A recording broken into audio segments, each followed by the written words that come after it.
Look at that, that's cool. Frank Fritz was no ordinary collector, and his garage was no ordinary storage space, but after his death, everyone was shocked, even the police. When they opened his garage, they discovered something else, a car that, according to all official records, shouldn't have been there, a car that was hidden under dust and secrecy. Why did Frank leave a handwritten note hinting at something bigger? This isn't just another hidden gem, this is the moment that everything changed, because what they discovered inside Frank Fritz's garage is far more shocking than anyone could have ever imagined. Music, the obsession that drove him. Frank was the quiet guy with the quick wit and encyclopedic knowledge of gas station signs and oil cans, but those who watched closely saw the true obsession when his voice changed when he spotted a muscle car half buried in weeds, or the way he lingered a little longer in someone's dusty garage if a rare model was parked inside. Over the years, his private collection grew slowly but deliberately. He wasn't trying to impress anyone. There was no showroom, no velvet ropes, just a garage tucked away in Iowa full of machines that felt like time capsules.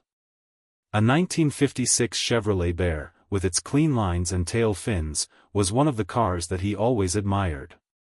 The 1960 Cadillac Fleetwood, which he purchased with his longtime friend Mike Wolfe for $7,000 and personally restored for an additional $4,000 to get it back on the road, was a fully optioned piece of American luxury. However, he wasn't afraid to make big investments when it came to something special, which is how he ended up with two 1954 Nash Healey sports cars that he bought for a total of $46,000, a 1914 Mert cycle car, and a rare three-wheeler from another world that was worth about $35,000. His most prized possession was a 1947 Cisalia Nuvolari Spider, a post-war Italian masterpiece that was lightweight, fast, and incredibly rare. It was worth over $500,000. Each car had a story, and Frank could tell you how he found it, why it meant to him, and why it deserved a second life. These weren't investments for him, they were rescue missions that demonstrated that the past still mattered. What made Frank special was that he never allowed his success to change the way he viewed these items. He never built a flamboyant Instagram empire or hosted extravagant open houses to display his collection. Instead, his garage remained closed to most outsiders. Friends would say that he occasionally vanished for hours, working on old parts, cataloging what he had, or simply sitting quietly with the cars that meant the most to him. In a world where everything is shared and monetized, Frank kept his most valuable discoveries behind locked doors. This is where the mystery begins, as not everything he found was ever captured on camera, not every transaction was made in the spotlight, and over time, his garage, which had once been a symbol of his passion, changed into something else entirely. A collector's final years as Frank's presence on American pickers began to fade, so did the public's perception of his world. What began as a gradual withdrawal turned into something more permanent by 2020, when he quietly left the show citing back surgery and personal health issues. At the time, fans assumed he would recover, but behind the scenes, his health wasn't just a temporary setback, it was part of a larger decline that would shadow his final years. Friends close to him. Nobody, not even those closest to him, knew what was inside, and when the heavy doors were finally pushed open and the locks were finally broken, everything changed. He claimed that Frank grew more reclusive, stopped answering a lot of calls, had fewer visits, and spent most of his time at home, but that home wasn't just any old house, it was a piece of living history. His garage, which had always been a place of restoration and purpose, became quieter and more cryptic, and even those closest to him hadn't been inside for years. There were glimpses of his 1939 Plymouth Coupe on Facebook, with a caption that suggested how proud he was to have it, and another post about restoring the Ford Fairlane, describing how it growled when it ran again. However, as his health deteriorated, the garage doors remained closed, and the collection grew even though he was no longer traveling for the show. It wasn't careless, it was instinct. He'd been collecting for decades and knew exactly what to look for. One of his last confirmed purchases was a car that most people didn't even recognize. It was a strange shape, faded paint, and had no clear markings. When a neighbor asked about it, Frank simply replied, "It's older than you think." He then wheeled the car into the garage and closed the door behind it, which was more than a year before he passed away. What set Frank apart from other collectors was his philosophy. He didn't chase trends, he didn't hoard for volume, he sought meaning, and that's what made his last years so enigmatic. If he continued collecting while ill and largely alone, what was he chasing? There were rumors that he had a secret list of cars connected to American automotive myths, one-off prototypes, and races. When the end came, there was no loud farewell, no press release, just silence. A man who once lit up screens across the nation passed away surrounded by what he loved most, solitude and stories waiting to be discovered. Another said he had been negotiating with a retired GM employee who claimed to have a factory car that no one had seen since the 1960s. Nothing was confirmed at the time, of course, just rumors from the antique auto community, but here's what is confirmed: Frank made several cryptic remarks to old friends before his death. He also reportedly said, "If they ever open that garage without me, tell them I left everything behind." The estate handlers and investigators turned their attention to the one spot that had remained unaltered, his garage. It was a record of a life spent pursuing the uncommon, the forgotten, and the unbelievable. As the key turned and the doors creaked open for the first time in years, those closest to the case were about to realize that Frank had not stopped pursuing the impossible, he had caught it and hidden it in plain sight. The garage nobody could touch. The day they opened Frank Fritz's garage, there was an eerie silence, not the respectful kind you hear at a memorial, but the kind that descends when people realize they're entering something unaltered. Police officers stood at the edge of the gravel driveway, their hands on their belts, exchanging silent glances. The estate attorney held the key, and behind that heavy roll-up door, years of secrets were. The garage was small, at least from the outside, with a weathered steel frame, some ivy on the edges, and a dented side door that looked like it hadn't been opened in 10 years, but when the main door finally lifted, dust spilled out like smoke, and so did the weight of a legacy. 8 cars were parked in a tight formation, some covered in old tarps, others left bare, their paint dulled but still striking in their form. The 1956 Bear stood proudly near the front, its turquoise body dulled but intact. Next to it, the 1967 Fairlane GT390, one of Frank's prized muscle cars, and the Cadillac Fleetwood, all chrome and elegance, filled the back left corner. It was a museum frozen in time, but there was something else, a car no one recognized. It was parked sideways near the back wall under a gray tarp that was stained with oil. At first glance, it appeared to be some sort of prototype or racing shell, with an unusually wide rear and an odd low-to-the-ground curvature. However, when one of the officers approached and gently peeled back the tarp, everything changed. It turned out to be a Corvette, but not one that anyone had ever seen in person before. Its lines were more aggressive than a standard Stingray, and the body looked handcrafted, almost experimental. The most notable feature was the absence of a proper VIN plate in the expected places. Instead, there was a small brass tag riveted to the firewall with faded lettering and an odd sequence of numbers that didn't match any GM record. The officers called it in, and the attorney made a note, but no one touched the vehicle beyond that.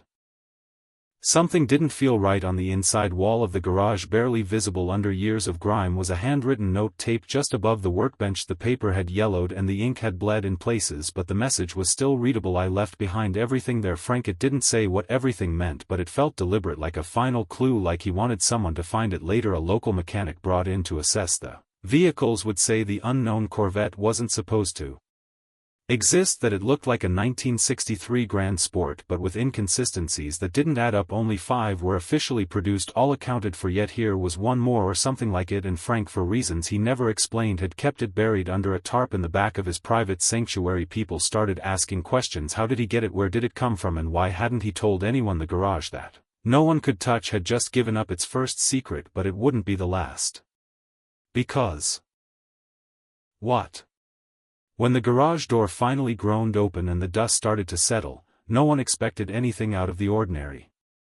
Frank Fritz was known to own some beautiful machines: his 1956 Chevrolet Bear, 1967 Fairlane GT390, 2 1954 Nash Healey sports cars, and the legendary Cicatellia Navali Spider, all of which were documented over the years by fans, collectors, and the occasional magazine feature. However, what they didn't expect was the quiet anomaly hidden beneath a worn tarp in the very back of the garage. After his death, they opened Frank Fritz's garage and discovered a car that shouldn't exist. When they removed the tarp, the confusion only got worse. According to reports, the bodywork matched that of a 1963 Grand Sport, a race-bred Corvette so rare that only 5 were ever officially built by Chevrolet before the project was shut down, and all 5 were accounted for. However, if the reports are accurate, this one was sitting silently among Frank's collection with no fanfare, no documentation, no explanation, just a small brass plate hand-stamped with cryptic numbers and the words, "Experimental Use." It appeared to be handmade, the fiberglass seemed to be accurate, the chassis was unlisted, and the more they looked at it, the more they realized that this car shouldn't exist according to any official record. Frank had never mentioned it in interviews, episodes, or even casually. However, he had kept this one for himself in private, on purpose, and that's when the words, "I left behind everything there," appeared in his handwriting, which was worn and slightly smudged with age. At first, it read like a heartfelt farewell, but after this discovery, it felt more like a riddle. The car didn't just raise questions, it unsettled the room. It was a prototype body with a missing trail, a Corvette that didn't match any production history, and a collector known for his obsessive attention to detail. The implications were profound. Some speculated that it might be one of the rumored Lost Mules test cars, but never officially released. Others thought it was something even stranger, a one-off built in secret by engineers with access to the original molds hidden for decades before somehow ending up in Frank's hands. What is certain is that Frank was aware of what he had. He kept it safe, never registered it, never shared it, and kept it hidden in the darkest corner of his private garage. Now, after his death, it was finally discovered, a car that shouldn't have been there, quietly emerging from the shadows of a life spent chasing the rare and unbelievable. Corvette experts and historians flooded forums, GM remained silent, theories clashed, some argued that it was the best replica ever made, while others thought it could rewrite some Corvette history. Whatever this car was, Frank had kept it secret with him until the end. What made this find remarkable wasn't its monetary value or brand, rather, it was the impossibility of it. No camera crews, no headlines, just 4 wheels, a brass tag, and a. The car's discovery didn't just pique interest, it opened a vault of unanswered questions that no one, not even Frank Fritz's closest friends, seemed prepared to answer. The questions weren't just about what the car was. They were also about why it was hidden, how it ended up in Frank's garage, and whether it was ever meant to be found at all. Shortly after the find made its way into niche automotive forums, vintage racing communities picked it apart photo by photo, and Corvette historians attempted to compare it to every known prototype mule car and early development sketch from Chevrolet's brief Grand Sport program. However, each response only sparked more questions, the most important of which was whether this car was authentic. If it was a real, undocumented Grand Sport prototype, then Frank had managed to get his hands on a vehicle that. The craftsmanship wasn't amateur, every angle, contour, and weld told a story, it had the fingerprints of someone who knew exactly what they were doing. General Motors itself didn't acknowledge it, and if it wasn't authentic, whether it was a replica or Frankenstein build made from original blueprints or stolen factory parts, it still begged the question of who built it. The rumors then started to circulate. One source claimed that Frank had secretly purchased the shell and parts from a retired GM engineer in the early 2000s, years before his health started to deteriorate. Another said he had obtained it through a back-channel deal at an estate sale in Flint, Michigan, close to old GM grounds. These stories couldn't be verified, but they kept coming up. In some ways, it fit Frank's style. He was never the type of collector who sought applause. He liked the obscure, the overlooked, and the hidden. His garage was never curated like a museum, it was a workshop, a retreat. Perfect place for something like this to stay buried, but what really unsettled people was not the car itself, but the silence that followed. When pressed, GM refused to make a public statement, saying that they had no information about any such vehicle. However, this didn't stop former engineers and mechanics from speculating that more grand sports might have been built than officially acknowledged, possibly stored off the books for future testing and quietly scattered after the program was shut down. If Frank's car was one of those, then its very existence was an unintentional leak in a story that was never meant to resurface. The longer people stared at it, the more it felt like a purposeful breadcrumb. Perhaps Frank knew what kind of firestorm would follow, so this was his way of passing the torch to ensure the story didn't die with him, or perhaps it was just his last joke, a final nod from a man who lived. For the excitement of discovering something no one else could find, offers started to come in, museums wanted it, private collectors wanted to buy it outright, even without providence, and the estate held off for now. The car is still in legal limbo, surrounded by experts and lawyers who still cannot agree on what it is, and Frank never mentioned it in any of the interviews he did or the episodes he filmed. There is no hint, no accidental glance, and he kept it hidden because he chose to, not because he had to, but rather because he chose to. The truth is still locked away, just like the garage was, and perhaps that's how Frank wanted it.